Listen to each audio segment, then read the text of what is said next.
Good morning boys. अभी तक जो हम लोगों ने पढ़ा है, आज के लेक्चर में सबसे पहले हम सारे प्रीवियस लेक्चर के बारे में चर्चा करेंगे। हमें पूरी उम्मीद है आप लोग अपने घर पर पूरी तन्मयता, पूरी तत्परता, पूरे मनोयोग से अध्ययन कर रहे होंगे, होमवर्क को भी कर रहे होंगे बच्चों। इसलिए आज मैं इंग्लिश ग्रामर पढ़ाऊंगा इस लेक्चर में। इससे पहले अभी तक हमने क्या पढ़ाया, आप लोगों ने सिस्टमेटिकली क्या क्या पढ़ा, इस पर एक बार हम लोग पहले चर्चा कर लेते हैं, फिर उसके बाद हम लोग आगे की पढ़ाई करेंगे। सबसे पहले बच्चों जो लेक्चर नंबर 1 है वो 16 अप्रैल 2020 को हमने दिया था, जिसमें सबसे पहले हमने बताया था जो एकदम इजी स्टार्ट हुआ था, use of is are am as main verb, full verb and principal verb. इस पर हमने चर्चा की थी। अगर वाक्य में हेल्पिंग वर्ब अकेले हो, that is known at that time, that is known as MV, PV and FV. इसको फुल फॉर्म में मेन वर्ब, प्रिंसिपल वर्ब और फुल वर्ब कहते हैं। सेकेंड लेक्चर में हमने 17 अप्रैल 2020 को बताया था use of was and were as MV, FV and PV, जिसकी चर्चा आप यहाँ देख रहे हैं, हमने लिखा है where as MV, PV and FV, यानी form of be in present tense and form of be in past tense. यानी form of be in present tense means is are am and form of be in past tense means was and where। तो then use of was and where as MV, PV and FV। was where का प्रयोग मुख्य क्रिया के रूप में कैसे होता है इंग्लिश वाक्य में, इस पर हमने चर्चा की थी। रिलेटेड हमने एक्सरसाइज भी दिया था। थर्ड लेक्चर में हमने यहाँ डेट वाइज इसको डिस्क्राइब किया है। थर्ड लेक्चर में हमने form of be in present और past tense as infinitive, infinitive की चर्चा हमने की थी। इन्फिनिटिव के बारे में हमने बताया था अगर वाक्य में को है, को हूं, को है, को था, को थी, को थे रहे, तो हम ट्रांजिशन कैसे बनाएंगे, इस पर हमने चर्चा की थी। फोर्थ लेक्चर में हमने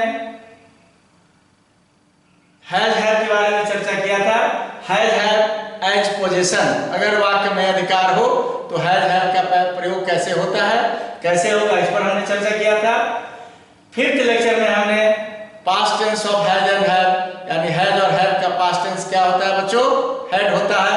तो हैड एज पोजीशन, पोजीशन के रूप में फिफ्थ लेक्चर में हमने इस पर चर्चा की थी, इसके बारे में आपको बताया था। सिक्स्थ लेक्चर में हमने शैल और will plus have as position, shall और विल प्लस हैव के बारे में बताया था। अगर वाक्य में अधिकार हो तो कैसे इसका प्रयोग होगा। सेवेंथ लेक्चर में हमने बताया था has and have as infinitive, यानी हैज और हैव का प्रयोग इन्फिनिटिव के रूप में कैसे होगा और इन्फिनिटिव क्या है, इस पर हमने चर्चा की थी।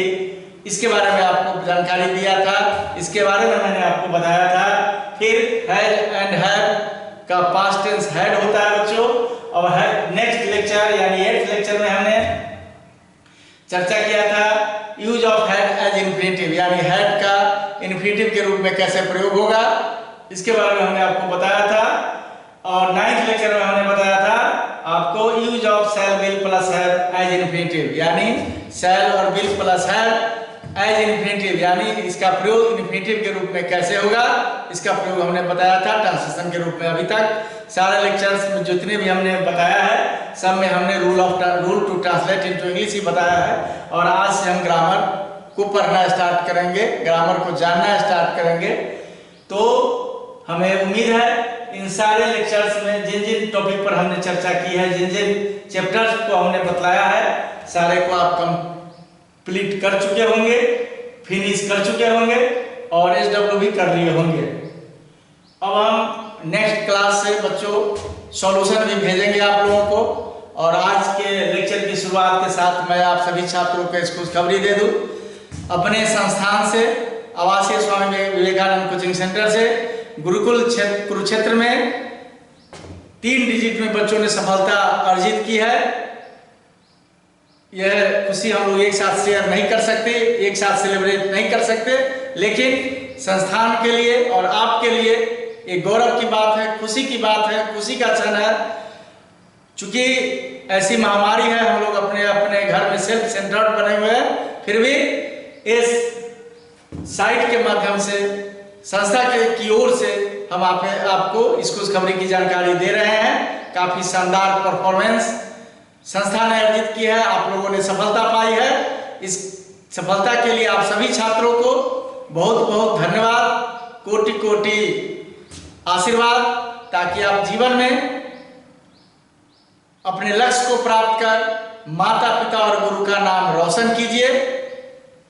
इन्हीं शुभकामनाओं के साथ आज का हम पठन पाठन स्टार्ट करेंगे बच्चों। तो इन सारे लेक्चर्स के बारे में आपको मैंने जानकारी दे दी है। अब आज जो हम लोग पढ़ाई करेंगे 10th लेक्चर होगा, और 10th लेक्चर हमारा नहीं हो सका था। जो भी लेक्चर नहीं हुआ उसमें हमने रिवीजन वर्क दिया था। जितने भी प्रीवियस वर्क हैं उसको आपको रिवाइज करना है। जो आपने समय से नहीं कर पाया, आप लोगों ने नहीं कर पाया, उसको देखिए, उसको कीजिए, उसको बनाइए, उसको सॉल्व कीजिए। और हम आगे बढ़ते हैं आज के लेक्चर में, आप लोगों की शुभकामनाओं और आशीर्वाद के साथ देते हुए आपकी सफलता के लिए।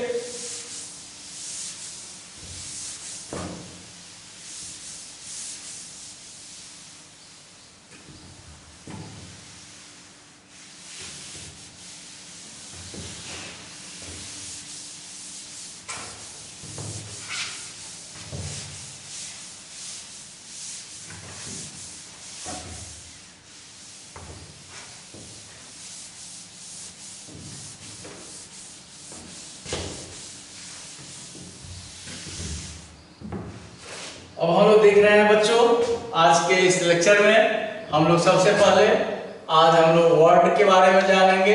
WORD वर्ड, यानी इसकी हिंदी होती है शब्द। शब्द हम किसे कहते हैं? किसी भी चैप्टर, किसी भी टॉपिक, किसी भी हेडिंग को पढ़ाने से पहले उसके डिफिनीशन के बारे में हम लोग जानते हैं। उससे रिलेटेड हम लोग एक्सरसाइज को रिप्रेजेंट करते हैं। क्योंकि डिफिनीशन और एग्जाम्पल बच्चों क्यों दिया जाता है? ताकि आप उस बात को समझ सके, समझ पाए, और उसके बाद एग्जाम्पल दिया जाता है, उसके बाद आपको एक्सरसाइज दिया जाता है टास्क बनाने के लिए, होमवर्क करने के लिए। तो सबसे पहले हम लोग देखेंगे वर्ड। वर्ड कहते किसे हैं? डिफिनीशन यानी परिभाषा। डिफिनीशन का क्या होता है बच्चों? परिभाषा। कहता है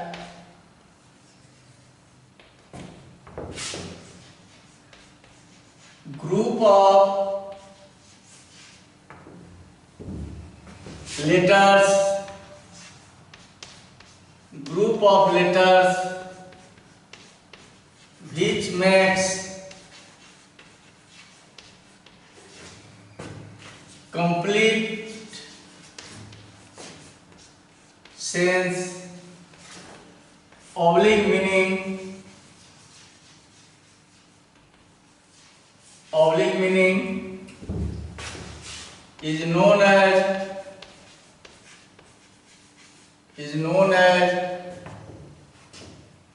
word। कहता है बच्चों ग्रुप ऑफ लेटर्स। लेटर का मतलब आप लोग जानते हैं अक्षर। एक लेटर का, इसी लेटर का पत्र भी होता है, लेकिन अभी उस संदर्भ में हम लोग चर्चा नहीं कर रहे हैं। इस लेटर का अर्थ है अक्षर। Group of letters which makes complete sense, oblique meaning is known as word। अब कंप्लीट सेंस और मीनिंग का अर्थ क्या है बच्चों? कहता है अक्षरों के सार्थक समूह को हम लोग शब्द कहते हैं। सार्थक मतलब क्या हुआ? अर्थ के साथ। अगर उसका अर्थ निकले तो उसे हम लोग शब्द कहेंगे, अन्यथा उसे हम लोग शब्द ना कहेंगे। जैसे हम एग्जांपल यहाँ दे रहे हैं बच्चों, जैसे हम 2 शब्द हमने लिखा है, एकदम सिंपल वर्ड है WCO, और फिर हमने इसको लिखा COW। अब इस दोनों में आपको क्या अंतर लग रहा है, आप क्या डिफरेंस कर रहे हैं क्या, अब हम इस पर ध्यान देते हैं, नजर डालते हैं। तो दोनों ग्रुप ऑफ लेटर्स हैं, दोनों ग्रुप ऑफ लेटर्स है, लेकिन according to grammar, according to meaning, this is the meaningless group of letters but this is the meaningful group of letters. इसलिए ए वर्ड नहीं हुआ और ए वर्ड हुआ। इसी तरह से जिस ग्रुप ऑफ लेटर्स का अर्थ निकलेगा, अर्थ होगा, वही ग्रुप ऑफ लेटर्स वर्ड कहलाएगा, अन्यथा वह वर्ड नहीं कहलाएगा। तो उसे हम लोग क्या कहेंगे, जम्बुल वर्ड्स कहते हैं। एक प्रश्न आता है जो इसके बाद हम आपको बताते हैं कैसे क्या करना है। तो इसलिए डिफाइन किया गया है बच्चों, डिफिनेशन दिया गया है, group of letters which makes complete sense oblique meaning is known as word. Example देके हमने आपको बता दिया। अब दूसरा एग्जाम्पल हम देख लेते हैं। जैसे हमने लिखा है यहाँ पर WOKB और फिर हमने यहाँ लिखा BOOK। अब दोनों में क्या अंतर है आप खुद डिफाइन कीजिए। यानी WOKB वर्ड नहीं है और BOOK वर्ड है, क्योंकि उसका अर्थ निकलता है और इसका अर्थ नहीं निकलता है। इसलिए बच्चों एक प्रश्न यहां बनता है, क्वेश्चन। पूछेंगे क्या प्रश्न बनता है सर? एक क्वेश्चन बनता है, rearrange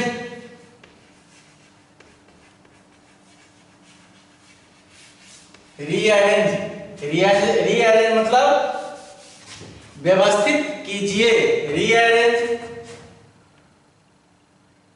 letters and make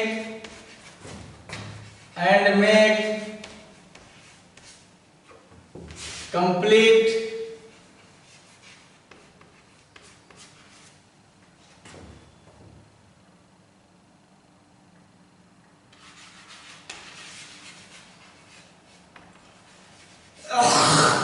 meaningful word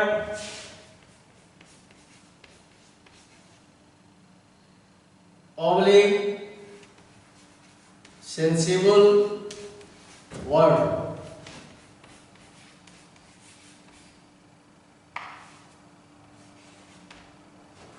बच्चों एक प्रश्न बनता है, रीअरेंज, री मतलब होता है दोबारे, पुनरावृत्ति, अरेंज मतलब व्यवस्थित करना, यानी पूर्ण रूप से इसे व्यवस्थित कीजिए, सजाइए। Letters and make complete meaningful word sensible word, यानी अर्थपूर्ण शब्द बनाइए। जैसे तीसरा एग्जाम्पल हम दे रहे हैं बच्चों, जैसे हमने यहां पर लिखा IRGN, हमने लिख दिया IRGN। अब आपको दिया जाएगा इसे सेंसिबल वर्ड बनाना है, तो आप क्या बनाएंगे, थोड़ा सा दिमाग लगाएंगे। सबसे पहले हम R लिखेंगे, फिर I लिखेंगे, फिर N लिखेंगे, फिर G लिखेंगे। एक कंप्लीट वर्ड मीनिंगफुल वर्ड हो गया। इतनी बात आपको समझ में आ गई होगी। अब हम इसके होमवर्क में बच्चों कुछ जम्बल्ड वर्ड्स देंगे, जिसे आपको रीअरेंज करके मीनिंगफुल वर्ड्स बनाने होंगे, सेंसिबल वर्ड बनाने होंगे। अब हम इसके बाद आगे बढ़ते हैं बच्चों। आप लोग एक एक अक्षर, एक एक शब्द जो लिखाई जाती है, जो पढ़ाई जाती है, आप उसे अपनी कॉपी में जरूर नोट करेंगे। लिखने के बाद उसे बार बार जरूर अध्ययन करेंगे, क्योंकि कई बार हमने इसे पहले के लेक्चर में बताया है, self study is the best study. यानी अगर आप स्वयं से अध्ययन करते हैं, बार बार पढ़ते हैं, उससे अच्छी पढ़ाई कुछ भी नहीं होती है। इसलिए जो भी पढ़ाया जाए उसे आप खुद पढ़िए, खुद याद कीजिए, खुद बनाइए, ताकि संस्था में आने के बाद आपको उसकी जांच परीक्षा होगी उन टॉपिक्स की जो आपने पढ़ा है। जितनी भी विषय आपको पढ़ाया गया है सबके बारे में आपको जानकारी हो रही है। उसी जानकारी के आधार पर आपकी परीक्षा होगी, जांच परीक्षा। इसके परफॉर्मेंस को आपके पेरेंट्स के सामने रिप्रेजेंट किया जाएगा, दिखलाया जाएगा। अब बच्चों हम लोग देखते हैं सेंटेंस। सेंटेंस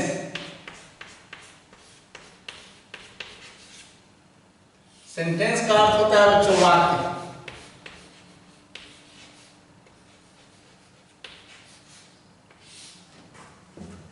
और वाक्य किसे कहते हैं, सबसे पहले हम लोग इसके डिफिनीशन के बारे में देखेंगे।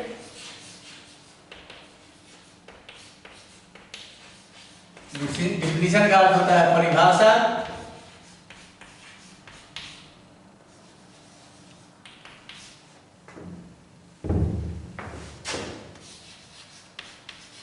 Group of words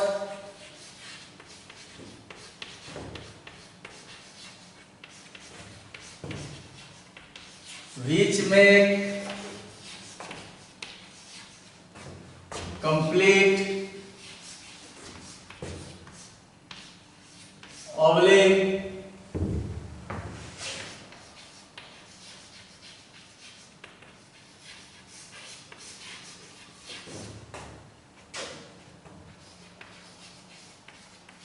group of words which makes complete oblique meaningful sense is known as sentence। कहता है बच्चों शब्दों के सार्थक समूह को हम लोग वाक्य कहते हैं, यानी that group of words which makes complete sense is known as sentence। शब्दों के सार्थक समूह को सार्थक यानी अर्थ के साथ। यहाँ भी बच्चों हम लोग दो एग्जाम्पल देखेंगे, इसको एग्जाम्पल से हम लोग क्लियर करेंगे। जैसे हमने लिखा है यहाँ पर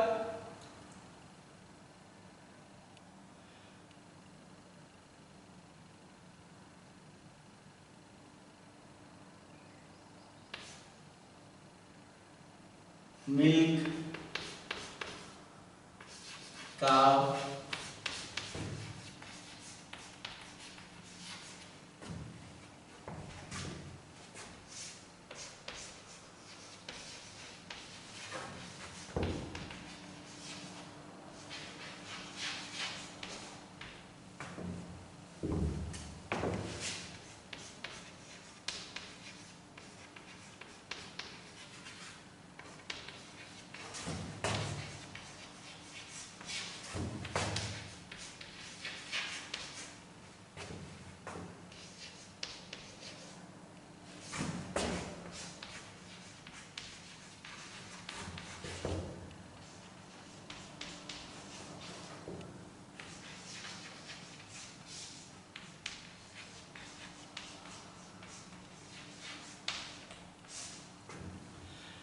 यहाँ पर दो एग्जाम्पल बच्चों हम लोग देख रहे हैं। पहला हमने लिखा है मिल्क काउ द गिव्स, यानी ये सारे के सारे शब्द ग्रुप ऑफ वर्ड्स हैं, सारे के सारे शब्द ग्रुप ऑफ वर्ड्स हैं, लेकिन it is not a sentence. क्यों?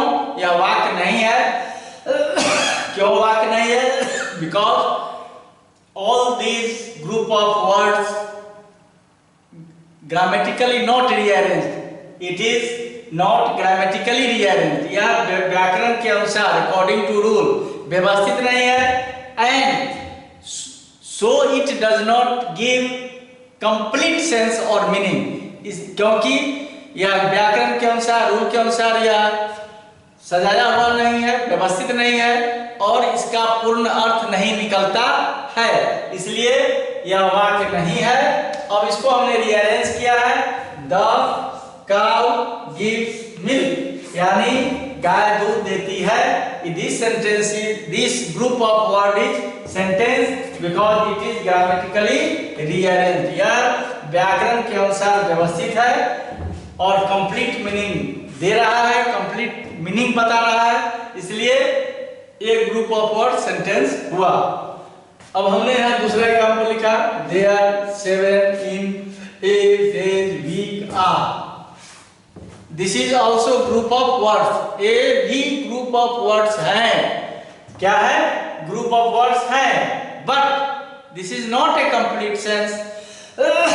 This this group of words does not give us complete sense or meaning, so it is not a sentence.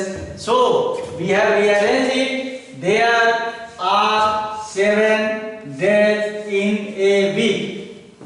हमने इसको rearrange किया है, हमने इसको सुव्यवस्थित किया है, हमने इसे व्यवस्थित किया है। There are 7 days in a week. सप्ताह में 7 दिन होते हैं।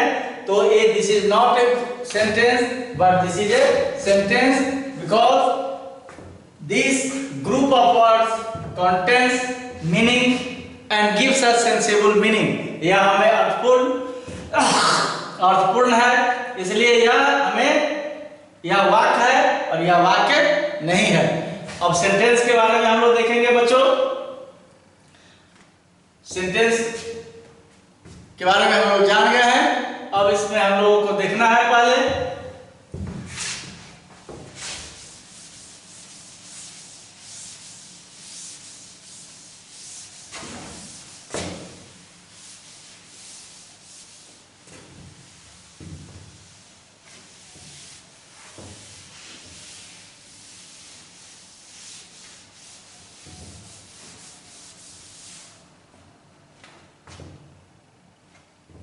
हम लोग देख रहे हैं बच्चों सेंटेंस को। सबसे पहले हमने डिफिनेशन देख लिया। एक क्वेश्चन इसमें बनता है, क्वेश्चन पर पहले हम लोग ध्यान डालते हैं। क्वेश्चन होगा इसमें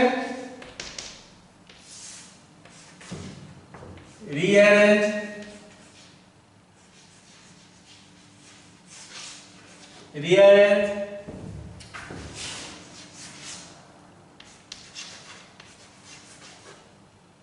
group of words and make complete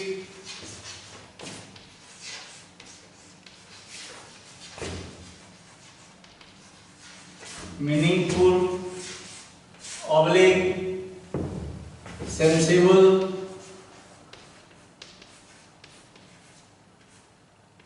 sentence।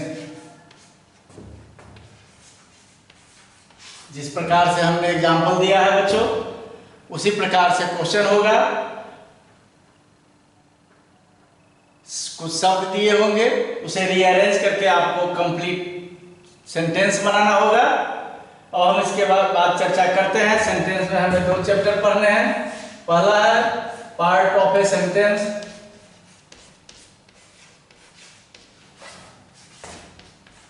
Part of a sentence. इसको हम लोग देखते हैं वाक्य के भाग।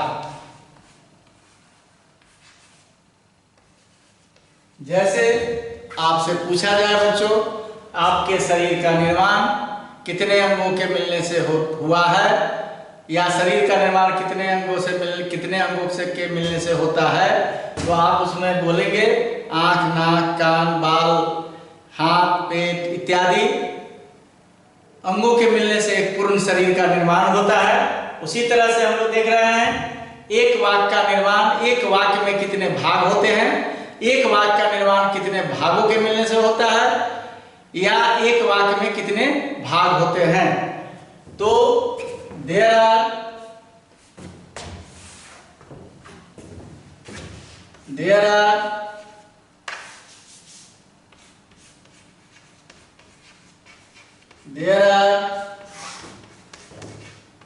2 parts of a sentence। एक वाक्य के बच्चों कितने भाग होते हैं? 2 भाग होते हैं। सबसे पहले कहता है, पहला भाग जो है that is known as subject। इसको हम लोग क्या कहते हैं? सब्जेक्ट। पहले भाग को हम लोग क्या कहते हैं? सब्जेक्ट, यानी इसको हम लोग कहते हैं कर्ता।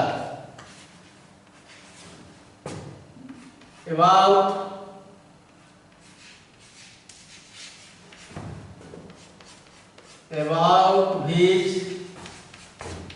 we speak, tell, express,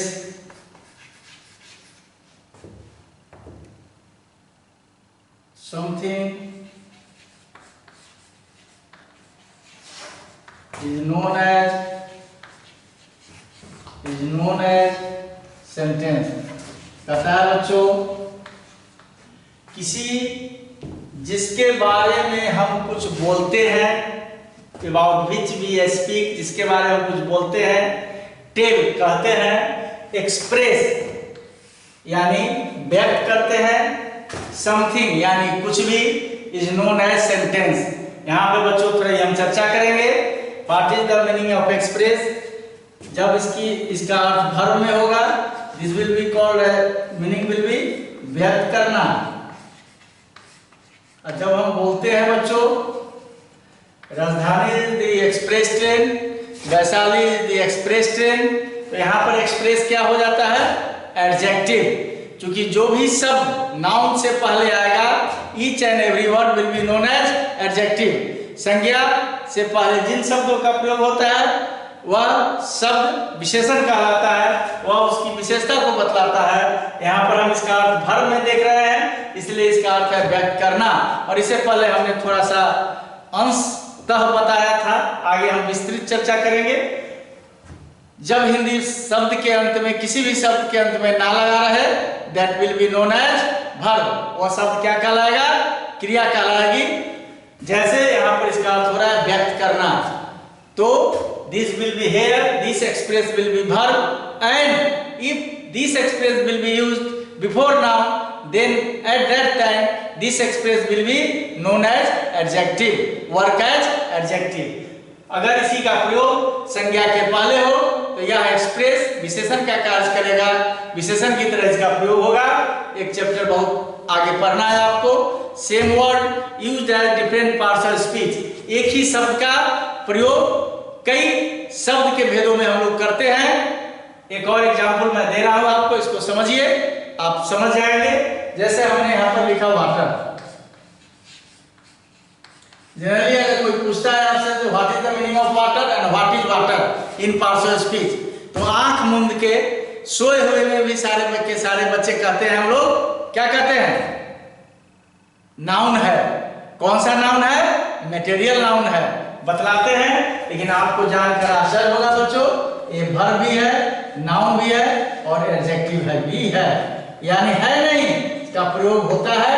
अगर परीक्षा में पूछ दिया जाए कंपटीशन में, use noun as verb, use noun as adjective, और नाउन तो use noun as adjective, use water as verb, as noun as adjective, तो हम लोग कंफ्यूज कर जाएंगे। वाटर तो नाउन है, वर्ब कैसे होगा, वाटर तो नाउन है, एडजेक्टिव कैसे होगा। This chapter is called same word used as different parts of speech. इस पर भी हम विस्तृत रूप से चर्चा करेंगे। थोड़ा सा हम इस पर झलक दे दें आप लोगों को। सपोज दैट हमने यहां पर लिखा वाटर द प्लांट, दूसरा वाक्य हम लिखते हैं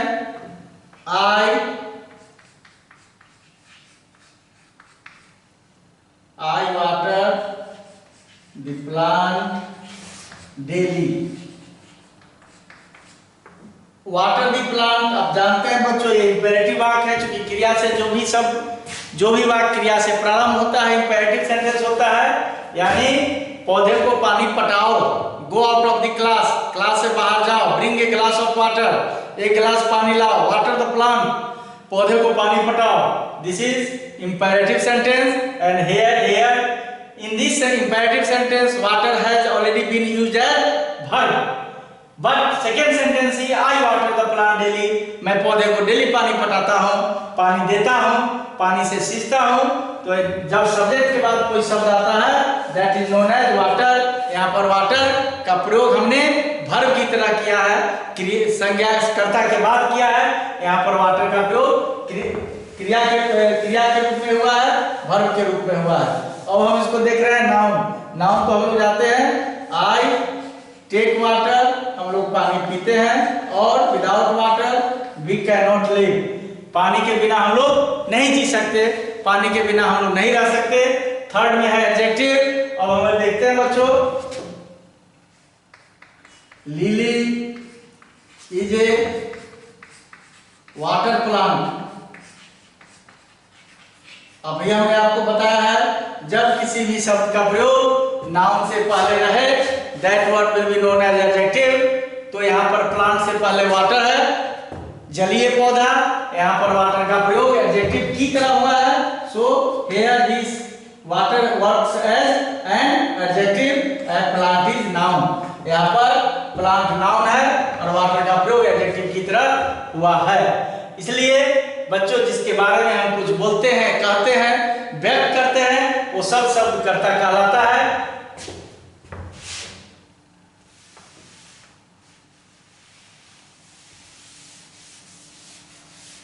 जैसे हमने यहां पर लिखा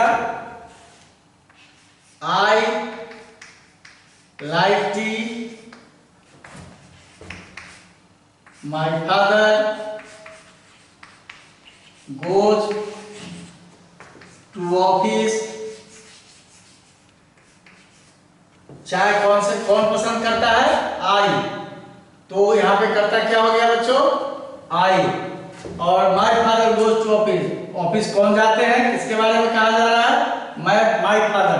तो माय फादर क्या हो जाएगा बच्चों? एडजेक्ट, नाउन, सब्जेक्ट। यानी पहले वाक्य में आई, दूसरे वाक्य में माय फादर क्या हो गया? किसके बारे में हम बोल रहे हैं? तो माय फादर के बारे में बोल रहे हैं। कौन ऑफिस जाते हैं? माय फादर ऑफिस जाते हैं, मेरे पिताजी ऑफिस जाते हैं। तो माय फादर हो गया सब्जेक्ट और पहले वाक्य में आई हो गया सब्जेक्ट। दूसरा जो है बच्चों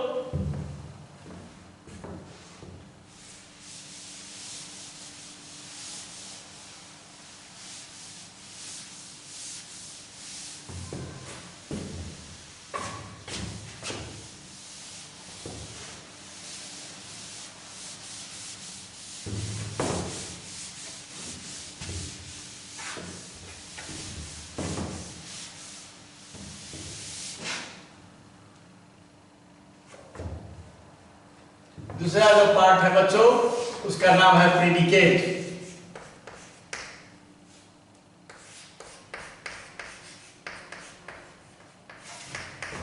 इसको हम लोग कहते हैं विधेय।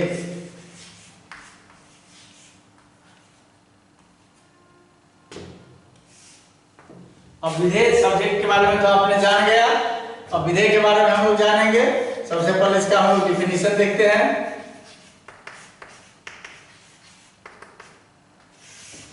एक शब्द हमने लिखा है यहाँ पर एक्सेप्ट, इसका अर्थ होता है छोड़कर।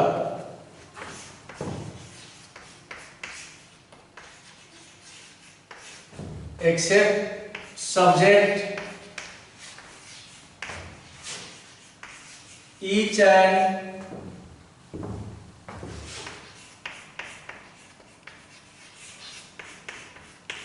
and every word is known as predicate.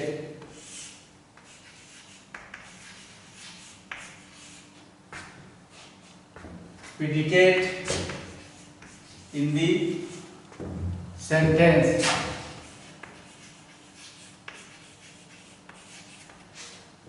वाक्य में कर्ता को छोड़कर जितने भी शब्द होते हैं सारे के सारे शब्द प्रीडिकेट कहलाते हैं।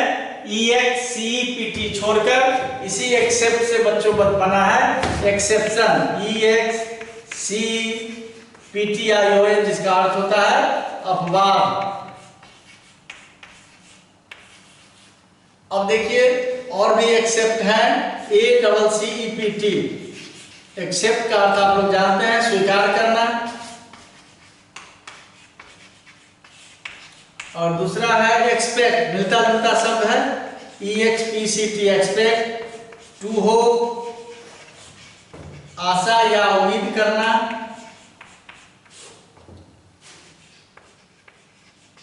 आशा या उम्मीद करना बच्चों, इसको हम लोग इंग्लिश ग्रामर में कहते हैं होमोफोन्स। जो शब्द सुनने में एक जैसा लगे, अर्थ उसका अलग अलग हो, स्पेलिंग अलग अलग हो, हिंदी में उसे हम लोग कहते हैं श्रुति सम भिन्नार्थक शब्द। यानी सुनने में एक जैसा लगे लेकिन अर्थ अलग अलग हो, that is known as homophones, श्रुति सम भिन्नार्थक शब्द। तो ए एक्सेप्ट EXCEPT कर्ता को छोड़कर वाक्य में जितने भी शब्द बचेंगे सबके सब क्या कहलाएंगे बच्चों?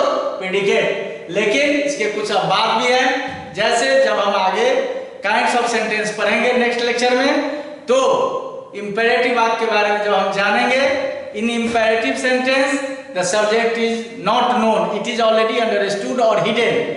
इंपेरेटिव वाक्य में, कमांड सेंटेंस में सब्जेक्ट नहीं होते हैं, यह छिपा होता है, यह ऑलरेडी अंडरस्टूड होता है। इसलिए जब उस जगह पे हमें इंपेरेटिव सेंटेंस वाक्य अगर इंपेरेटिव हो, सब्जेक्ट पिक करना हो, सब्जेक्ट चूज करना हो, सब्जेक्ट को अंडरलाइन करना हो, सब्जेक्ट को लिखना हो, तो हम लोग हमेशा ऑलरेडी यू ही लिखेंगे।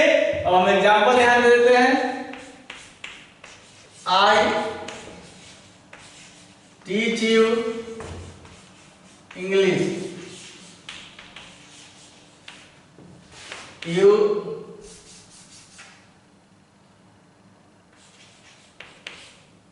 माय फ्रेंड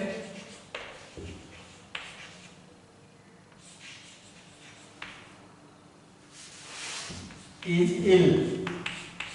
यहां हमने दो वाक्य लिखा है बच्चों, और हम देख रहे हैं पहले वाक्य में आई सब्जेक्ट है, दूसरे वाक्य में माय फ्रेंड सब्जेक्ट है। इसके बाद जो टीच यू इंग्लिश जो बचे वो क्या हो गया? प्रेडिकेट। और इज इल जो बचे वो क्या हो गया? प्रेडिकेट, और ये हो गया सब्जेक्ट। इतना पढ़ने के बाद बच्चों सब्जेक्ट और प्रेडिकेट के बारे में आपने जानकारी आपको मिल गई होगी, आप जानकारी ले लिए होंगे। अब इसके बाद 3 प्रश्न बनते हैं, तीनों प्रश्न के बारे में हम चर्चा करते हैं, फिर हम होमवर्क आपको प्रोवाइड करेंगे।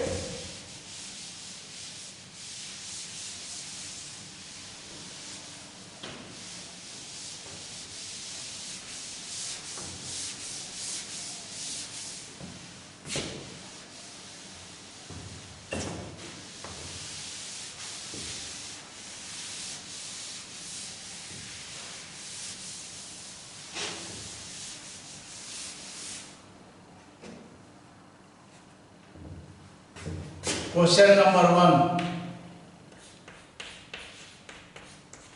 तो हम लोग कह सकते हैं टाइप 1 कहता है बच्चों सब्जेक्ट प्रेडिकेट के बारे में। सबसे पहले है separate subject and predicate. Subject और प्रेडिकेट को क्या कीजिए? अलग कीजिए। जैसे एग्जाम्पल हम दे लेते हैं, example India is a rich country. तो इसमें हमको सब्जेक्ट और प्रेडिकेट को अलग अलग करना है। तो इंडिया हो गया सब्जेक्ट बच्चों, और इज ए रिच कंट्री हो गया प्रेडिकेट।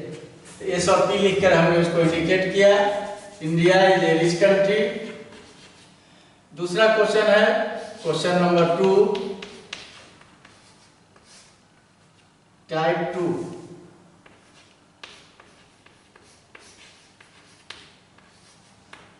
कहता है सप्लाई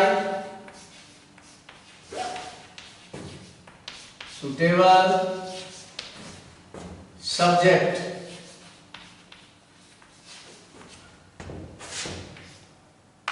सुटेबल सब्जेक्ट प्रोवाइड करना है, जैसे हमने यहां लिखा डैश, फिर हमने लिखा है यहां पर is the best policy, is the best policy. तो अब अपने मन से दूसरा हमने लिखा, दूसरा एग्जांपल हम दे रहे हैं, साइंस एट नाइट। तो पहले बात हमको कंप्लीट सेंटेंस बनाने के लिए बच्चों हम लोग यहाँ पर अगर ऑनेस्टी लिखते हैं तो ये हो जाएगा honesty is the best policy. दूसरे बात में अगर हम लोग यहाँ पर द मून लिखते हैं तो the moon shines at night, चंद्रमा रात को चमकती है। तीसरा है question number 3, question number 3 type 3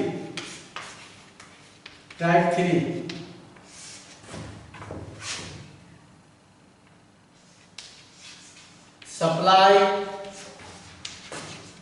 suitable predicate,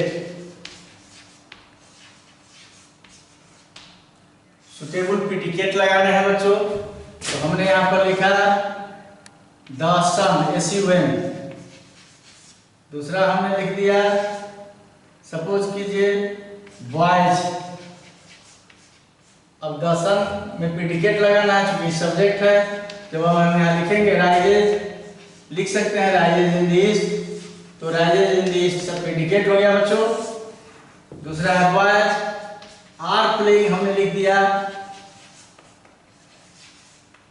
तो बॉयज आर प्लेइंग क्या हो गया, प्रीडिकेट। और पहले से ही द सन दिया हुआ है, बॉयज दिया हुआ है। बच्चों जब सब्जेक्ट और प्रीडिकेट को अलग करना होगा तो कंप्लीट सेंटेंस दिया होगा, उस सेंटेंस में से हम लोग सब्जेक्ट और प्रीडिकेट को अलग करेंगे। दूसरा क्वेश्चन जो टाइप 2 है वो है सप्लाई सुटेबल सब्जेक्ट। ऐसे वाक्यों में जहां सब्जेक्ट देना होगा वहां केवल प्रीडिकेट दिया होगा, विधेय दिया होगा, तो हम लोग अपने मन से, अपनी समझ से, अपने ज्ञान के आधार पर, अपने कॉमन सेंस के आधार पर हम लोग सब्जेक्ट को प्रोवाइड करेंगे वाक्य को कंप्लीट मीनिंगफुल बनाने के लिए, कंप्लीट बनाने के लिए, सेंसिबल बनाने के लिए।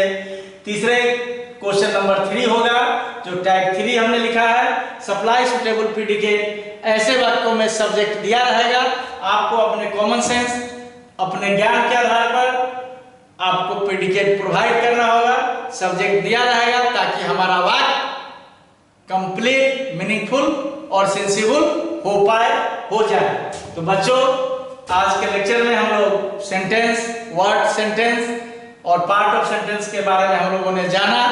इसको हम लोग लिखेंगे, इससे रिलेटेड जो एक्सरसाइज आपको दिया जाएगा उसको हम लोग करेंगे। और हमें आशा ही नहीं बल्कि पूर्ण विश्वास है आप लोग घर पर काफी मेहनत करते होंगे, माता पिता की आज्ञा का पालन भी करते होंगे, साथ साथ घर में जितने भी बुजुर्ग आपसे बड़े लोग होंगे उनका आशीर्वाद भी आप लोग प्राप्त करते होंगे। और ऐसा कार्य कीजिए बच्चों जो माता पिता और गुरु का सीना गर्व से चौड़ा हो जाए, क्योंकि जीवन में एक ही हार, डिफीट है। जिस हार में प्रसन्नता होती है वो हार है जब माता और पिता और गुरु से, माता पिता और गुरु से जब बच्चे, शिष्य अच्छे कर जाते हैं, अच्छा कर जाते हैं, तो उस हार में प्रसन्नता होती है। इसलिए आप लोग मन लगाकर पढ़े, अपने लक्ष्य को प्राप्त करें, लक्ष्य को प्राप्त कर माता पिता और गुरु का सर गौरव से ऊंचा कराएं। इसी हार में इन्हीं शुभकामनाओं के साथ आज के लेक्चर की समाप्ति होती है। कल नए इसी लेक्चर में, नेक्स्ट लेक्चर में हम लोग काइंड्स ऑफ सेंटेंस के साथ प्रस्तुत होंगे। तब तक आप लोग इस लेक्चर को ध्यान से देखिए, पढ़िए, रिवाइज कीजिए। Bye bye to all of you.